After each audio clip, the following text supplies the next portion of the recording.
Olá, seguidores e seguidoras do canal Diferencialda. Estou aqui com vocês e mais uma vez, aqui de casa mesmo, né? Cheguei do trabalho e aproveitei para bater um papo com vocês sobre um assunto que sempre é recorrente, né? Onde quer que eu vá, seja nas aulas de língua portuguesa, seja conversando com alguém na rua, seja batendo papo com os concurseiros, as pessoas sempre me perguntam o que é mito e o que é verdade em língua portuguesa. Então eu pensei, vou gravar um vídeo então conversando um pouco sobre este assunto. Dentre tantas perguntas que me fazem, a que aparece mais é a seguinte: estudando sozinho, se consegue ter um bom êxito na prova de língua portuguesa? Mito ou verdade isto? Então eu já respondo: mito. Na verdade, ninguém estuda sozinho. Até mesmo quando você dispensa a ajuda de um orientador, você está com o material escrito, você está com a aula online, você compra um bom material de apostilas ou questões comentadas e este material chegou até você pela via de outras pessoas, de especialistas que fizeram um material a fim de lhe dar orientações seguras para que você possa ter um bom desempenho na resolução de questões. Então, não só na aprovação de concursos, mas é fato, né, gente? Ninguém consegue nada sozinho. Agora, se além do material você ainda quer a ajuda de um bom orientador, vai ficar meio suspeito eu dizer que euzinha estou aqui para lhe dar todo este assessoramento. Então, um bom professor de língua portuguesa voltado para a orientação de concursos vai lhe dar uma ajuda assim espetacular. Então, para esta primeira pergunta, eu já digo que isto é um mito. Não se faz nada sozinho. A segunda pergunta também, né, os concurseiros aqui sempre preocupados em fazer as provas de língua portuguesa que tem redação. Mas sempre a pergunta é esta: eu devo fazer a redação primeiro, né, que eu ouço muito falar que a gente deve fazer a redação primeiro. Isto é mito ou isto é verdade? Então, mais uma vez eu vou ter que dizer que isto é mito. Se você vai fazer a redação primeiro ou depois, isso depende daquilo que você se preparou durante o período de treinamento. Eu costumo dizer aqui aos meus alunos que é sempre bom, neste percurso, eles tentarem fazer a prova completa de língua portuguesa. Em algum momento fazer a redação antes, em outro momento fazer a redação depois, porque a melhor maneira de escolher esta hora de fazer a redação, antes ou depois, é aquilo que fica mais confortável para você.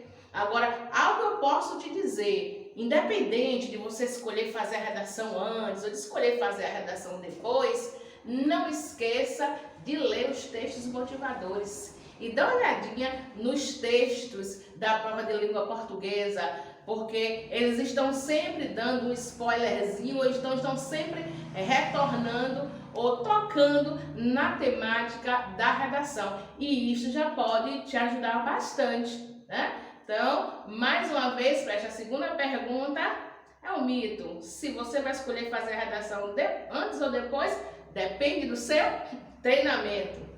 Pronto. Uma outra pergunta também sempre me fazem, né? Esta daqui eu devo combinar que é sempre recorrente. É verdade que se eu decorar todas as regras gramaticais, o que já é um exagero, mas se eu decorar as regras gramaticais, eu consigo um bom desempenho na prova de língua portuguesa? Mito ou verdade isto? Mais uma vez, um mito. Acabou-se o tempo que a gente dizia que estudar a língua portuguesa se pauta apenas em decorar regras gramaticais. As bancas, meus caros, estão todas pautadas no lado semântico, na questão da interpretação. E como eu sempre falo aqui para vocês, as palavras elas podem ser qualquer coisa a depender do contexto.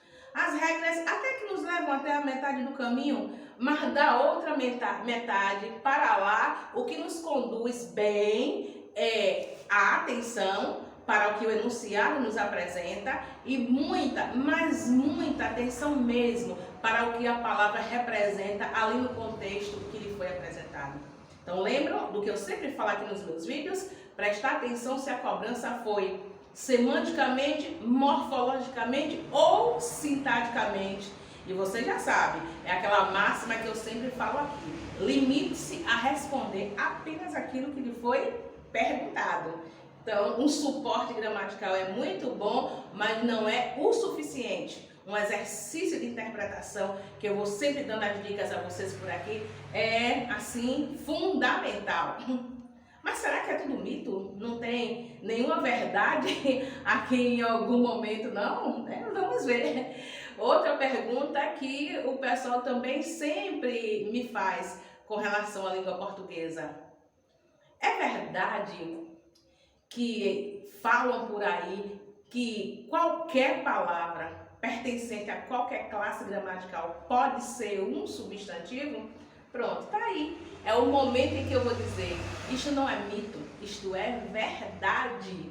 Qualquer palavra, independente da classe gramatical, pode, como num passe de mágica, se transformar num substantivo. Basta que para isto eu coloque um artigo masculino antes ou um outro determinante masculino. E assim mesmo, num passe de mágica, a palavra se transformou num substantivo. Quer um exemplo? Pegar um advérbio aqui, poderia ser uma palavra improvável. A palavra agora, que é um advérbio de tempo. Mas quando eu digo assim, o importante é viver o agora. Então, quando eu coloquei o artigo masculino diante desta palavra, agora, que antes era um advérbio, passa a ser, desta vez, um substantivo. Ou uma expressão substantivada, como dizem. Então, é verdade sim que qualquer classe gramatical pode se substantivar. Repito, a mágica se opera com artigos masculinos ou outros determinantes masculinos. Vocês gostaram destas respostas, destas dicas, que pelas perguntas que me fizeram, eu acabei respondendo para vocês sobre o que é mito, sobre o que é verdade em língua portuguesa? Eu gostei tanto deste joguinho que eu acho que em outros vídeos eu vou continuar respondendo essas perguntas aí também.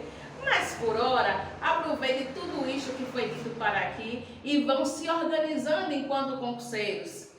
Procure um bom orientador, um bom material para estudar a língua portuguesa. Se vai fazer a redação antes ou depois, depende do seu treinamento. Estudar só regras gramaticais não bastam. E com detalhe, as palavras elas são mágicas. Elas saltam da gramática e quando pulam para o contexto, elas assumem outras personalidades, elas assumem outros significados. Gostei demais de bater esse papo com vocês hoje. Até a próxima e continua fazendo aquela ação que eu sempre peço aqui. Deixe os comentários, porque no momento em que vocês colocam os comentários, o YouTube entende que os conteúdos que são apresentados aqui são de relevância. Vamos espalhar aí as benesses da língua portuguesa, gente. Então deixe os comentários, dá aí o like, continua me seguindo e até a próxima, meus queridos amigos e amigas do canal Diferencialda. A professora Alda Pereira encontra com vocês numa outra oportunidade, tá bom? Cheguei em casa agora, vou descansar um pouquinho e vou voltar para as aulas. Até breve!